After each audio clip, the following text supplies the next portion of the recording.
Selamat sore, Ci dan teman-teman.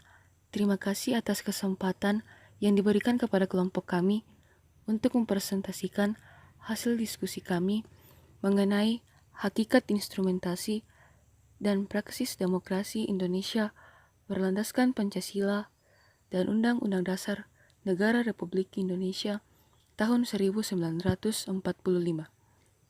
Sebelumnya itu, izinkan saya untuk memperkenalkan nama-nama kelompok kami, yaitu yang pertama, Maya Veronica Maradesa, yang kedua, saya sendiri, Destiana Katemba, yang ketiga, Gemma Milani Ramopoli, yang keempat, Irene Takdare, yang kelima, Maulana Abdul Ghani, dan yang keenam, Ricky Warau.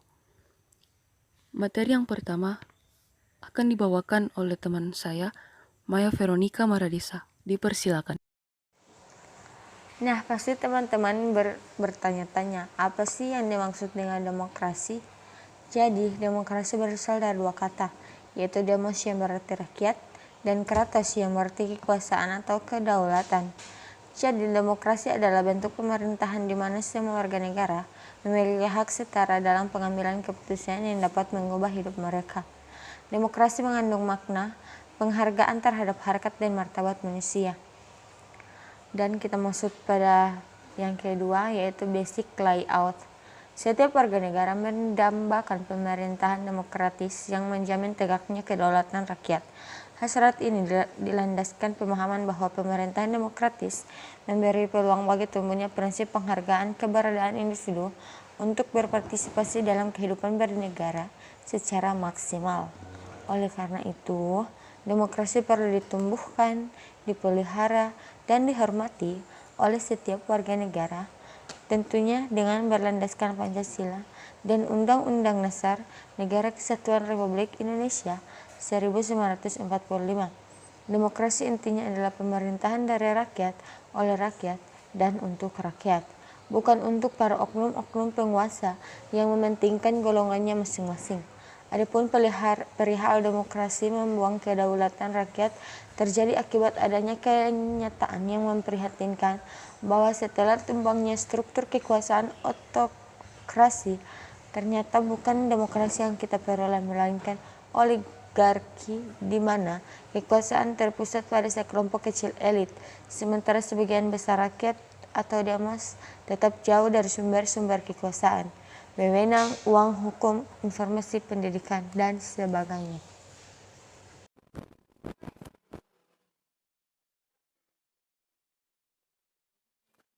Tiga tradisi pemikiran politik demokrasi.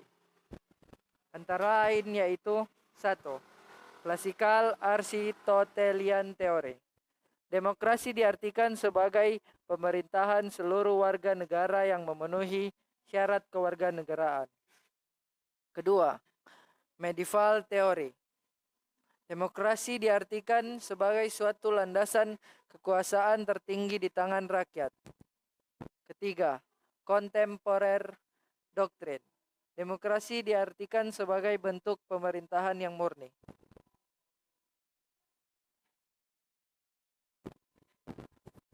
Pemikiran tentang demokrasi Indonesia. Demokrasi menurut Soekarno. Menurut Soekarno, demokrasi adalah suatu pemerintahan rakyat.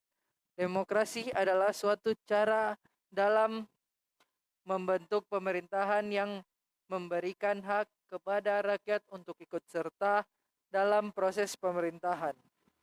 Kedua, demokrasi menurut Muhammad Hatta. Dalam pamflet yang berjudul Ke Arah Indonesia Merdeka, Hatta mengemukakan sebagai berikut.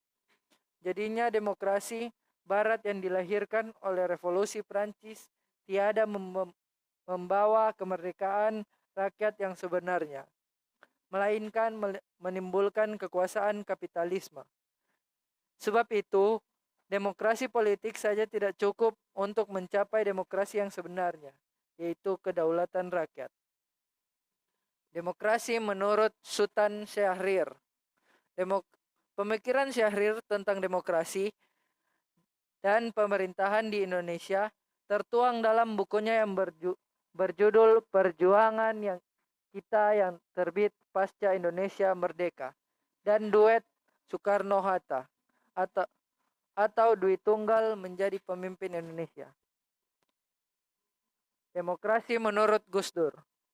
Dasar pemikiran utama Gus Dur tentang demokrasi sebenarnya tidak jauh dari gagasan tentang demokrasi pada umumnya, yakni bahwa setiap manusia berhak untuk memiliki kebebasan dalam mengemukakan pendapat, berbicara, berserikat, dan berkumpul, dan menentukan nasibnya sendiri. Kita masuk pada materi selanjutnya, yaitu alasan mengapa diperlukan demokrasi yang bersumber dari Pancasila. Hingga sekarang ini, kita masih menyaksikan sejumlah persoalan tentang kelemahan praktik demokrasi kita. Ada beberapa permasalahan tersebut yang sempat muncul di berbagai media jejaring sosial. Yang pertama, buruknya kinerja lembaga perwakilan dan partai politik. Yang kedua, krisis partisipasi politik rakyat. Yang ketiga, munculnya penguasa di dalam demokrasi. Yang keempat, demokrasi saat ini membuang kedaulatan rakyat.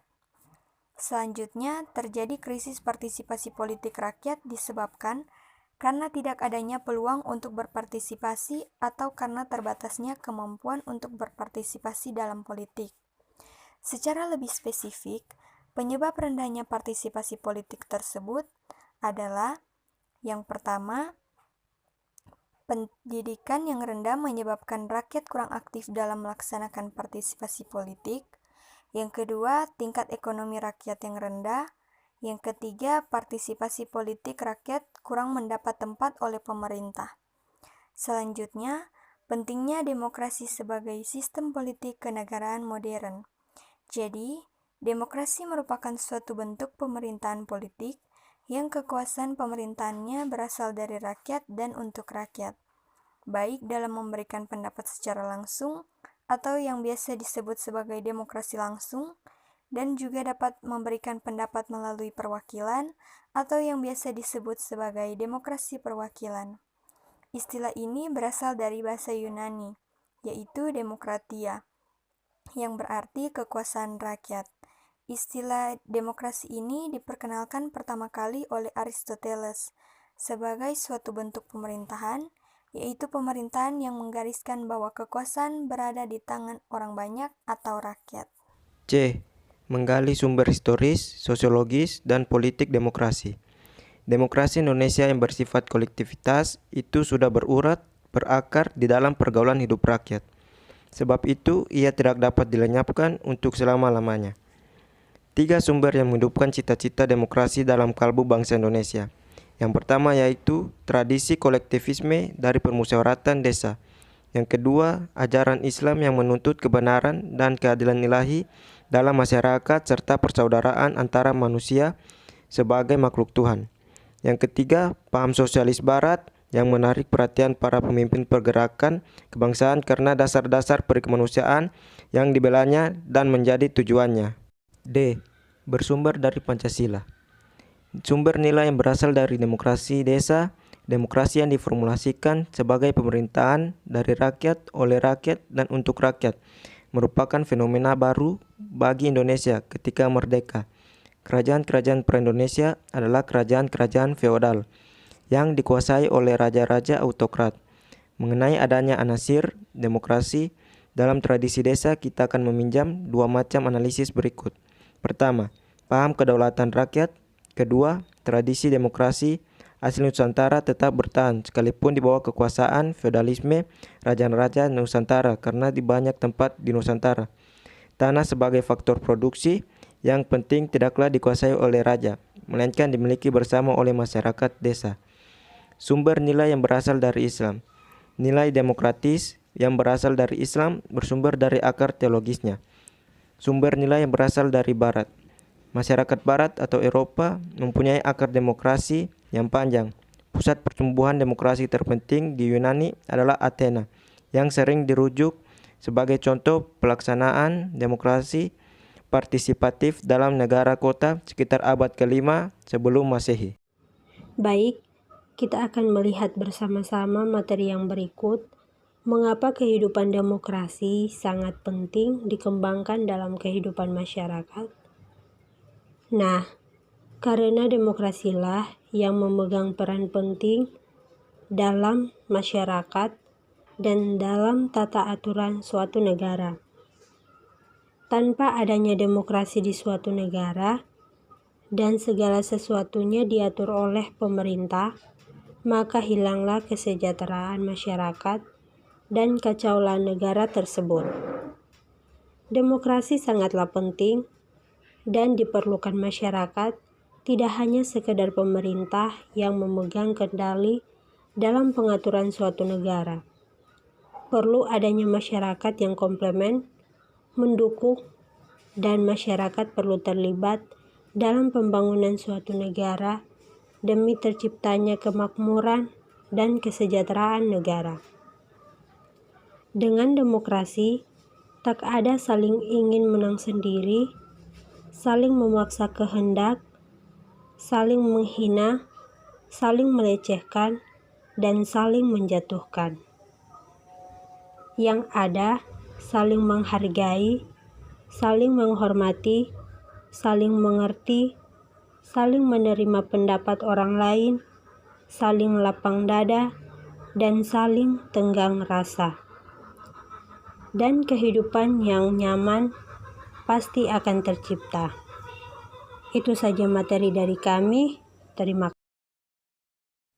Itulah hasil presentasi kami. Sekian dan terima kasih. Jika ada teman-teman yang ingin bertanya atau memberikan saran, kami persilakan.